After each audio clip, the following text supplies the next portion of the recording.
ओम नमः शिवाय, ओम नमः शिवाय, ओम नमः शिवाय।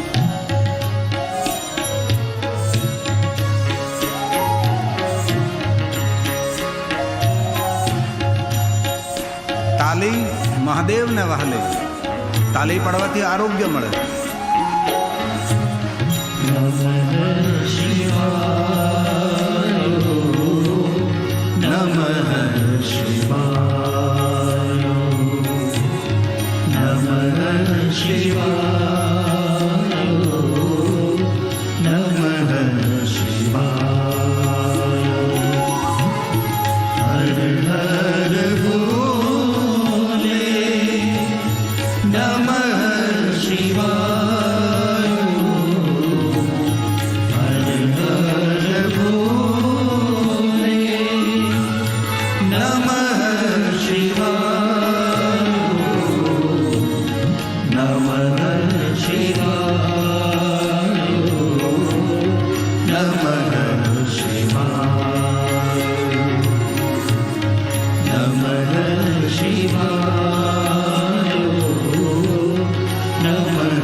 महादेवी कीर्तना सर्व पाप हरम परम महादेव महादेव महादेव महादेवे कीर्तना शिवलोकम प्रजेंद्र. हलता चालता बेसता उठता खाता पीता ઊંઘતા જાગતા ઘરમાં મનમાં શમશાનમાં કોઈ પણ સ્થિતિમાં પવિત્ર અવસ્થામાં અપવિત્ર અવસ્થામાં નિરંતર નમઃ શિવાય નમઃ શિવાય હર હર ભોલે નમઃ શિવાય. મહાદેવ મહાદેવ મહાદેવ નમઃ શિવાય નમઃ શિવાય. પંચેશ્વર મહાદેવ હર હર ભોલે નમઃ શિવાય નમઃ શિવાય નમઃ શિવાય નમઃ શિવાય નમઃ શિવાય. महादेव को याद करे जीवन में कोई फरियाद नहीं रहेगी. जो महादेव को याद करते हैं, जो महाकाल को याद करे उसका बाल भी बाका न हो सके. जीवन को सार्थक करना है, जीवन को मंगलमय करना है तो महादेव को याद करे. विश्वना देवताओं जेना चरणમાં નિરંતર અર્ચન કરે છે, દર્શન કરે છે, એ મહાદેવ છે. મહાદેવ દેવ નથી, દેવોનો દેવ છે. વિશ્વનો આરાધ્ય દેવ છે એ મહાદેવ છે. હે કલ્યાણેશ્વર, હે સુરેશ્વર, હે સોમેશ્વર, હે ચંદ્રેશ્વર. जब तक मुझ में प्राण है मुख में शिव का नाम है. जब तक मुझ में प्राण है मुख में शिव का नाम है. शरण में आओ शिव की गिर की यही पुकार है. गिर की यही पुकार है. गिर की यही पुकार है. नमः शिवाय नमः शिवाय नमः शिवाय नमः शिवाय. हर हर भोले नमः शिवाय हर हर भोले नमः शिवाय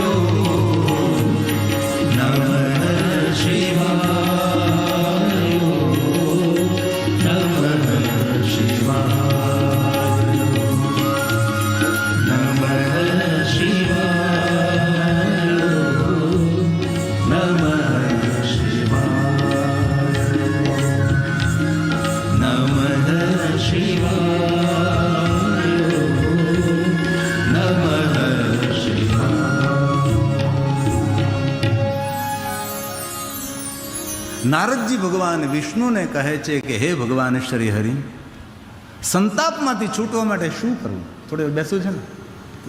સંતાપમાંથી છૂટવા માટે શું કરવું? ભગવાન શ્રી હરિ વિષ્ણુ ભગવાન કહે છે, નારદજી, તાપ અને સંતાપમાંથી મુક્ત થવા માટે એક જ માર્ગ છે, સર્વશ્રુતિ શ્રુતમ મંત્ર જપક ષડક્ષરમ.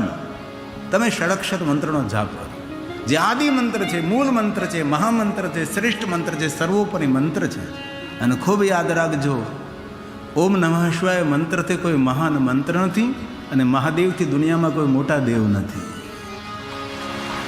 એક મહાદેવના નિરાકાર લિંગ સ્વરૂપની પૂજા કરો, વિશ્વના દેવી દેવતાઓની પૂજા કરવાનું ફળ મળે છે. આલયમ સર્વદેવાનામ તસ્મા લિંગ મુચ્યતે.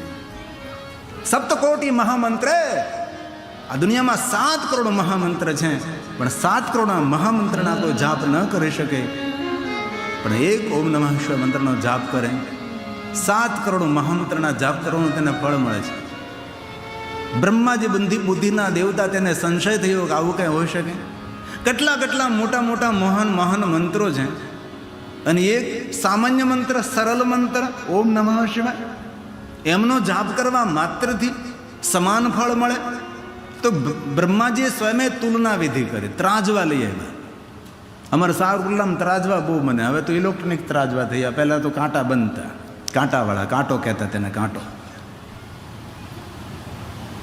તો બ્રહ્માજીએ પ્રયોગ કર્યો, એક છાબડામાં 7 કરોડ મહામંત્રનો મહિમા મૂક્યો છે, અને એક બાજુ ઓમ નમઃ શિવાય મંત્રનો મહિમા મૂક્યો છે. અને બ્રહ્માજીએ ત્રાજવા ઊંચા કર્યા, સરખું નીકળ્યું, ત્યાંથી બ્રહ્માજીએ પણ પકડી લીધું, ઓમ નમઃ શિવાય, ઓમ નમઃ શિવાય, ઓમ નમઃ શિવાય. ભગવાન રામનું જીવન ચરિત્ર જોઈએ. ભગવાન રામ પંચાક્ષર મંત્રનો જાપ કરે છે.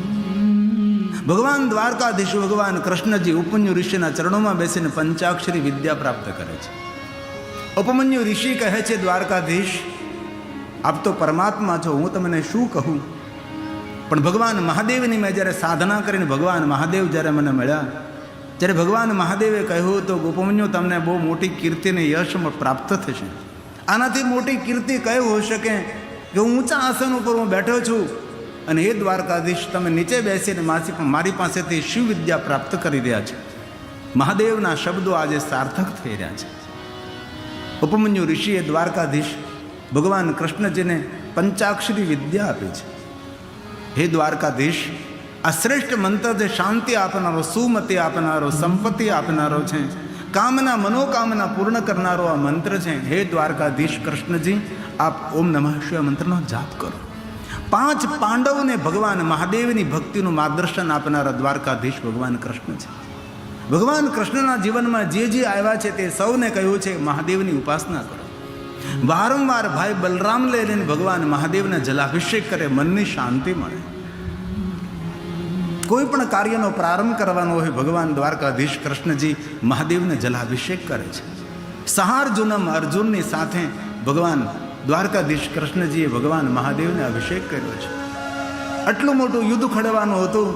ભગવાન કૃષ્ણજી કહે છે, અર્જુન, યુદ્ધનો પ્રારંભ કરીએ પહેલાં ભગવાનને જલાભિષેક કરીએ આપણે.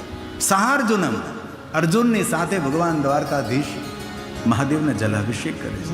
ક્યારેય જીવનમાં અવસર મળે તો ભગવાન મહાદેવને જલાભિષેક કરવાથી મનની શાંતિ પ્રાપ્ત થાય છે, કામના મનોકામના પૂર્ણ થાય છે. દ્વારકાધીશ ભગવાન રામ મહાદેવને નિરંતર જલાભિષેક કરે. નમો ભવા શંકર હૃદય હે મહાદેવ, હે મહાદેવ, હે મહાદેવ, હે મહાદેવ, હે મહાદેવ. મંત્ર સ્તોત્ર કંઠસ્થ ન હોય. હર હર મહાદેવ, હર હર મહાદેવ, હર હર મહાદેવ, મહાદેવ મહાદેવ મહાદેવ.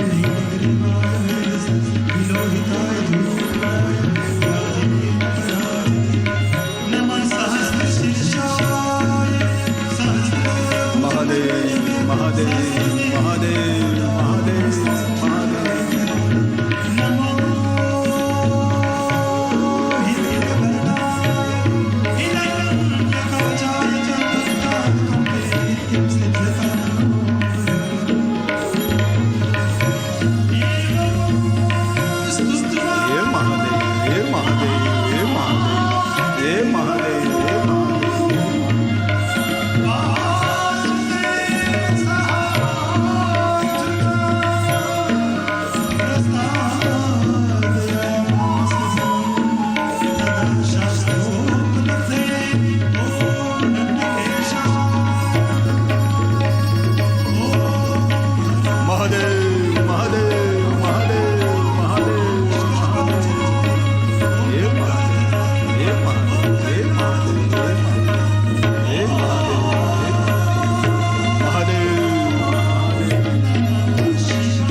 ક્યારેય મન અશાંત હોય, આજુબાજુમાં કોઈ પણ જગ્યાએ ભગવાન મહાદેવનું સ્થાન હોય, બાબાને જલાભિષેક કરો.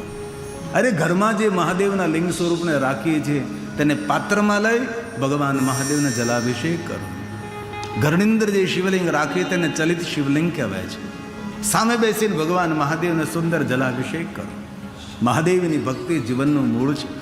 આપણી પાસે બધું જ છે, પણ જો મહાદેવ પ્રત્યે આપણને ભક્તિ નથી, આપણું જીવન અર્થહીન છે, વ્યર્થ છે. ભગવાન શ્રી હરિ ભગવાન વિષ્ણુજી નારદજીને મહાદેવની ભક્તિનું માર્ગદર્શન આપે છે. અને નારદજી મહાદેવના પરમ ભક્ત છે. નારદજીએ પોતાના કરકમલો દ્વારા અસંખ્ય અગણિત લિંગોની સ્થાપના કરી છે. નારદ મહાદેવના ભક્ત છે. ભગવાન વિષ્ણુજી કહે છે, નારદ, કઠિન માર્ગ પર જવાની જરૂર નથી, તમે પંચાક્ષર મંત્રનો જાપ કરો. નારદ, એ નારદ, મનને સ્થિર કરવા માટે તમે તમારા ભાળમાં ભસ્મનું ત્રિપુંડ કરો, તમારું મન સ્થિર થશે. ક્યારે પ્રશ્ન થવો જોઈએ કે ભસ્મનું ત્રિપુંડ શા માટે? ભાઈ, ભસ્મ એક ઔષધિ છે.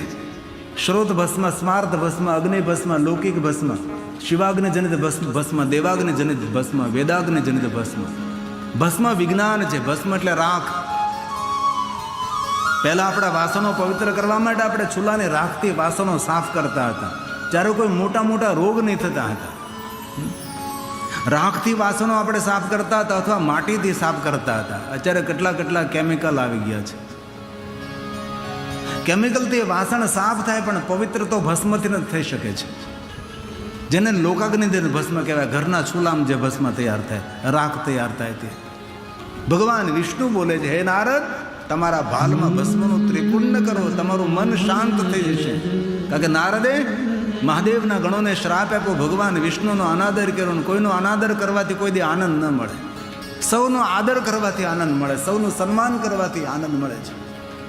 ભગવાન વિષ્ણુ બોલે, હે નારદ, આપાદમસ્તકં સમ્યમ ભસ્મનોદુલ્યસાદરમ. આદરથી, નારદ, કરવા ખાતર નહીં, આદરને માન સન્માનથી ભાલમાં ભસ્મનું ત્રિપુંડ કરો. નારદજી, તમારું મન સ્થિર થશે.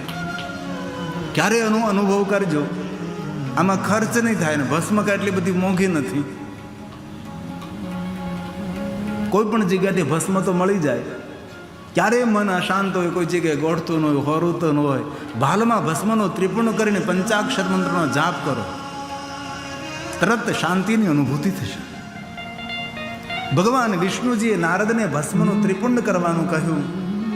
એ નારદ, ભસ્મ વિચારોને શાંત કરે છે. ભગવાન મહાદેવજી પોતાના અંગ ઉપર ભસ્મ લગાવે છે, ભસ્મનું લેપન કરે. કારણ કયું? કારણ એક જ, બ્રહ્મ સત્ય જગત મિથ્યા. એ મનુષ્ય જાગ ઉઠ અને ભજન કરવા માટે સ્થિર થઈ જાય. તારી આંખો દ્વારા જે કાંઈ જોવે છે બધું ભસ્મ છે. આંખો દ્વારા જોઈ શકતો નથી, એ પણ ભસ્મ છે. મન દ્વારા ચિંતન કરે, એ પણ ભસ્મ છે. અને મન દ્વારા ચિંતન કરી શકતો નથી, એ પણ બધું ભસ્મ છે. જગતના સાર તત્વ રૂપે મારા અંગ ઉપર મેં ભસ્મનો સ્વીકાર કર્યો છે. ભસ્મનો મંત્ર પણ એવો છે, ઓમ અગ્નિથી ભસ્મ, વાયુથી ભસ્મ, જલમિતિ ભસ્મ, સ્થલમિતિ ભસ્મ, વયોમિતિ ભસ્મ, સર્વ હવા ઇદમ ભસ્માની મન્યતાની ચક્ષુનાની ભસ્મ. જે કાંઈ જોઈએ જોઈ શકતા નથી, નાશવંત છે.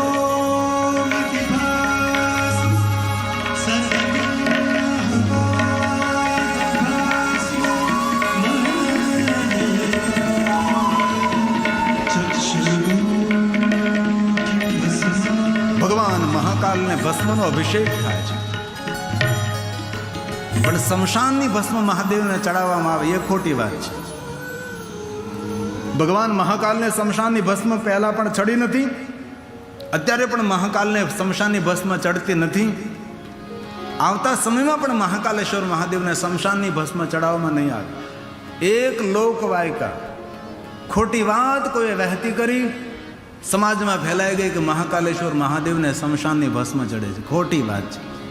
મને પણ એવું જોતું. આથી 25 વર્ષ પહેલાં સુરતમાં કથા હતી ત્યારે મેં કહ્યું હતું, મને ખબર નહીં હતી એટલે મેં કહ્યું કે ભગવાન મહાદેવને શમશાનની ભસ્મ ન ચડાવે. શિવપુરાણ ગ્રંથની અંદર કોઈ મંતવ્ય એવું નથી કે ભગવાન મહાદેવને શમશાનની ભસ્મ ચડાવી. પણ વર્ષો પછી મારે મહાકાલેશ્વર મહાદેવમાં કથા કરવાનું જવાનું થયું અને મહાકાલેશ્વર મહાદેવના સાનિધ્યમાં 9 દિવસ કથા કરી. જ્યાં રાત્રિની એક શયન આરતી થાય છે 11:30 થી 12. એ સમયે 5 બ્રાહ્મણો અંદર રહે. આખું મંદિર સિક્યુરિટીને સોંપી દેવામાં આવે, અંદર કોઈ રહી ન શકે. પણ મને ખબર હતી કે રાત્રે શયન પૂજા ભગવાનની થાય છે 11:30 થી 12 વાગે, કોઈને રહેવા નથી દેતા. મંદિરના વ્યવસ્થાપકોને ત્યાંના સરકારશ્રીઓને બધાએ મળીને મેં પરમિશન લીધી અને રાત્રે મહાકાલેશ્વર મહાદેવના શિવાલયમાં રહેવાનો અવસર મળ્યો. કોઈ નહીં, 5 બ્રાહ્મણો ભગવાનને શયન આરતી કરે છે. ભગવાન મહાકાલના સાનિધ્યમાં રહેવાનો અવસર મળ્યો. અમારા રમણ ગુરુજી, મહેશ ગુરુજી, આ બધા મુખ્ય એ પૂજારીઓ મહાકાલેશ્વર મહાદેવના રાત્રિના 12 વાગે મને વાત કરી, એક તમારે અમારો કાર્ય કરવાનું છે. મેં બોલો. અહીંથી મહાકાલેશ્વરમાંથી અમે સૌને ભસ્મનો પ્રસાદ આપી, પણ લોકો બહાર જઈને ફેંકી દે છે. ભસ્મથી ડરે છે. મેં તો શા માટે? એમને કહ્યું કે લોકોના મનમાં એવો વહેમ છે કે મહાકાલેશ્વર મહાદેવને શમશાનની ભસ્મ ચડાવવામાં આવે છે. ખરેખર અમે કોઈ દી મહાકાલેશ્વર મહાદેવને શમશાનની ભસ્મ ચડાવતા નથી. સવારમાં ભસ્મ આરતી થાય છે. એ વિશેષ પ્રકારે મહાકાલેશ્વર મહાદેવના પરિસરમાં એક ભસ્મ નિર્માણ કરવાનું એક સ્થાન છે. સદ્યુજાત મંત્ર, ઈશાન મંત્ર, અઘોર મંત્ર, તત્પુષાય મંત્ર, આ બધા જ મંત્રોને ભણી ઔષધિયુક્ત કાષ્ઠને એકત્ર કરી ગાયના ગોબરમાંથી વિધિવત એ ભસ્મને અમે તૈયાર કરીએ છીએ અને શિવાગ્નિ જનિત ભસ્મથી ભગવાન મહાદેવને ભસ્મ અભિષેક થાય છે. મને રાત્રે 12 વાગે આ પૂજારી મંડળે વાત કરી, ત્યારનું મેં કથામાં કહેવાનું શરૂ કર્યું. કોઈ પણ માણસે એ વાત કરે કે મહાદેવને શમશાનની ભસ્મ ચડે છે, ખોટી વાત છે. આમ તો ખરેખર જો જોઈએ ને તો શમશાનની ઉપર કૈલાસ ન લખાય. કૈલાસ એ કાંઈ શમશાન નથી. પરમ રમ્ય ગિરિવર કૈલાસ, જ્યાં શિવ અને પાર્વતી નિરંતર નિવાસ કરે છે. મુક્તિધામ લખો, અંતિમ ધામ લખો, સંસ્કાર ધામ લખો.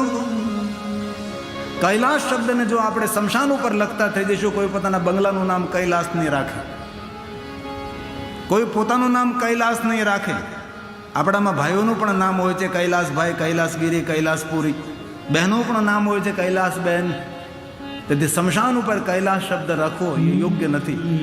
સમગ્ર ભૂમંડળનો નાશ થઈ શકે છે, બ્રહ્માંડનો નાશ થઈ શકે છે, ભાઈ કૈલાસ નિરંતર છે. શિવમાં આપણા ગ્રંથ રુદ્ર સંહિતાનો શ્લોક છે, કૈલાસે ભવનમ રમ્ય. એ કૈલાસ રમ્ય, અતિ દિવ્યતાથી ભરેલો કૈલાસ. કૈલાસથી ઉપર અંતરિક્ષમાં જવામાં આવે તો બ્લેક હોલ આવે.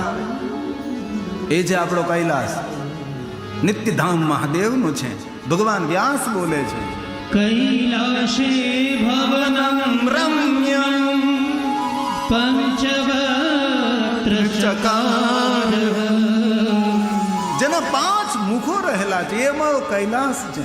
બ્રહ્માંડસ્ય તથા નાશો તસ્ય નાશોસ્તિ વૈ નહીં, તસ્ય નાશોસ્તિ વૈ નહીં. કૈલાસનો નાશ નથી.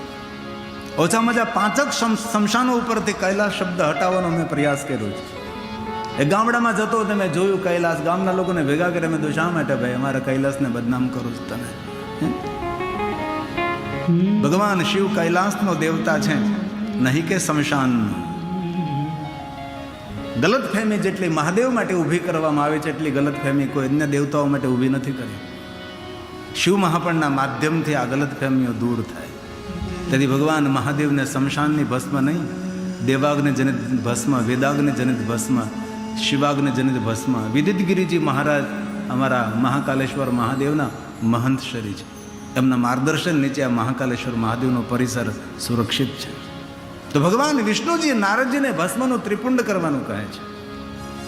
નારદજીને પંચાક્ષર મંત્ર જાપ કરવાનું કહે છે. અને હવે ભગવાન વિષ્ણુજી નારદજીને ત્રીજી વાત કરે, નારદજી મનની શાંતિની અનુભૂતિ કરવી હોય તો મારી વાત ધ્યાનપૂર્વક સાંભળો. આ ભગવાન સ્વયં હરિ ભગવાન વિષ્ણુ બોલે છે, હે નારદ સર્વાંગેષુ પ્રયત્નપૂર્વક નારદજી પૂરા અંગ પર રુદ્રાક્ષમ શિવવલ્લભા. મહાદેવને અતિ પ્રિય છે, રુદ્રાક્ષને ધારણ કરો નારદજી. તમારું મન શાંત થઈ જશે, તમારી અશાંતિ દૂર થશે. રમરુદ્ર રોગનાશાય ધન્વંતરી હે રુદ્ર. આરોગ્ય આપનાર રુદ્રાક્ષ. રુદ્રાક્ષ કોઈ સંપ્રદાય સાથે જોડાયેલી વસ્તુ નથી. રુદ્રાક્ષ એક આયુર્વેદિક ઔષધિ છે. દરેક માણસે રુદ્રાક્ષ પહેરવો જોઈએ. સંપ્રદાયોની જડતા તોડવી જોઈએ. અરે રુદ્રાક્ષ, વિશ્વના દેવતાઓ રુદ્રાક્ષ પહેરે છે, વિશ્વની દેવીઓ રુદ્રાક્ષ પહેરે છે. ભગવાન રામ રુદ્રાક્ષ પહેરે છે, ભગવાન દ્વારકાધીશ રુદ્રાક્ષ પહેરે છે. ભાઈ સપ્તે ઋષિ રુદ્રાક્ષ, અરે સ્વયં યમરાજા રુદ્રાક્ષ પહેરે છે. મનુષ્ય માત્રને રુદ્રાક્ષ પહેરવાનો સંપૂર્ણ અધિકાર. સદૈવ રુદ્રાક્ષ ધાર્યા ભગવાન શિવ આજ્ઞા. જન્મથી લઈને મૃત્યુ સુધી રુદ્રાક્ષ પહેરી શકાય છે. ઘરમાં કોઈ વયોવૃદ્ધ દાદા દાદીનું મૃત્યુ થાય ને રુદ્રાક્ષની માળા પહેરી હોય તો રુદ્રાક્ષની માળા સાથે તેને અંતિમ સંસ્કાર કરવા. એમાં સોનામાં બનાવેલું તો પાછી કાઢી લેજો, એ પાછી ન સાથે લઈ જવાય, એ પછી લઈ લેવું જોઈએ આપણે. પણ નાભી કમલથી ઉપર રુદ્રાક્ષ પહેરાય, કટિભાગથી નીચે રુદ્રાક્ષ ન પહેરાય. જે અપવિત્રતાનું વર્ણન અહીંથી હું કરી ન શકું એવી અપવિત્ર અવસ્થામાં રુદ્રાક્ષ પહેરી શકાય છે. 24 કલાક માણસ રુદ્રાક્ષને પહેરી શકે છે. એવું કોઈ જગ્યાએ નથી કહ્યું કે ફક્ત શિવના ભક્તોએ રુદ્રાક્ષ પહેરવું. ભગવાન મહાદેવનો ભક્ત હોય કે વિષ્ણુનો ભક્ત હોય કે શક્તિ ઉપાસક હોય, તેને રુદ્રાક્ષ પહેરવો જોઈએ.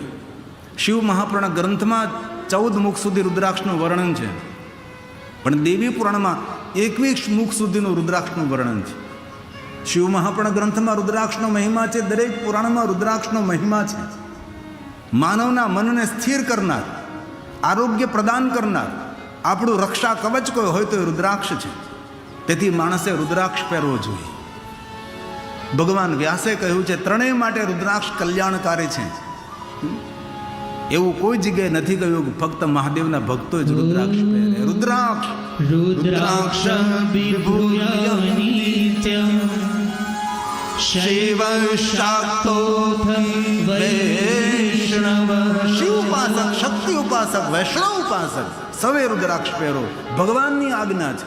રુદ્રાક્ષમ વિભૂય નિત્યમ શૈવમ શાક્તો વૈષ્ણવ શૈવો શાક્તો વૈષ્ણવ. તેથી દરેક ભાઈઓ બહેનો વડીલોએ રુદ્રાક્ષ પહેરવો જોઈએ. અરે યમરાજાએ તો એમ કહ્યું પોતાના દૂતોને કે જેના ગળામાં રુદ્રાક્ષ ન હોય તેને મારી પાસે નહીં લાવતા, તેને 28 પ્રકારના નરકોની સજા આપે. આવું શિવપુરાણ ગ્રંથની અંદર યમરાજાની શિવ ભક્તિનું વર્ણન છે. અને જે રુદ્રાક્ષને ધારણ કરે છે તેને હર હંમેશા ભગવાન મહાદેવનું ધામ આપે. પણ રુદ્રાક્ષ પહેર્યા પછી માદક દ્રવ્યોનું સેવન ન કરાય. રુદ્રાક્ષ પહેર્યા પછી અભક્ષનું ભક્ષણ ન કરાય. આમ ભગવાને એવું કહ્યું કે બધાને રુદ્રાક્ષ પહેરાય, પણ રુદ્રાક્ષ કોને ન પહેરાય એનું પણ વર્ણન છે. લસણ ખાનારાને, ડુંગળી ખાનારાને, મૂળા ખાનારાને, માદક દ્રવ્યનું સેવન કરનારાને રુદ્રાક્ષ ન પહેરાય. કામ માદક દ્રવ્યોનો ત્યાગ કરો, ભક્ષણનો ત્યાગ કરો, અથવા રુદ્રાક્ષને નહીં સ્પર્શ કરો. રુદ્રાક્ષ પહેરવાના નિયમો હોય છે. એવું ને સમજો કે રુદ્રાક્ષ પહેરવી જે તે ખાવું, જે તે પીવું ને એવું ન ચાલે. વ્યસન મુક્ત જીવન શ્રેષ્ઠ જીવન છે. વ્યસન મુક્ત જીવન બંધન મુક્ત જીવન છે. આપણા શરીરને ખાઈ જાય છે ભાઈ. શિવ મહાપુરાણ ગ્રંથમાં ભગવાને એમ કહ્યું કે માણસનો પહેલો ધર્મ કયો છે? મંદિરે જવું, નાવું, ધોવું, માળા જપ કરવી, તપ કરવી, સેવા કરવી, દાન કરવી પહેલો ધર્મ નથી. ભગવાને આપેલું મૂલ્યવાન શરીર તેને આરોગ્યથી ભરપૂર રાખવું એ પહેલો ધર્મ છે. રોગ ભગવાન ન મોકલે, રોગને આપણે આમંત્રણ આપતા હોય છે. નહીં ખાવાનું, ખાઈએ, અનિયમિત ભોજન કરીએ, અનિયમિત ઊંઘ કરીએ, આપણે માદક દ્રવ્યનું સેવન કરીએ. શરમ આવી જોઈએ, શરમ આવી જોઈએ. ભગવાને કેટલું સુંદર શરીર આપ્યું છે, એ શરીરને આપણે ગંદુ કરી નાખીએ. કોઈ આપણને ઘર રહેવા આપ્યું ને એ ઘરને જો આપણે ગંદુ કરી નાખીએ તો ઘરનો માલિક એ ઘર ખાલી કરાવે.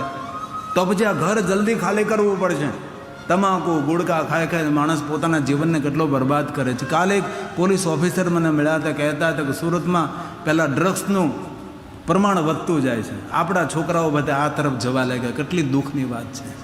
અને સ્વામિનારાયણ સંપ્રદાયનું મોટામાં મોટું જો કાર્ય આપણા માટે હૃદયસ્પર્શી કાર્ય હોય, વ્યસન મુક્તિનું મોટું કામ કર્યું સ્વામિનારાયણ સંપ્રદાયે કર્યું છે.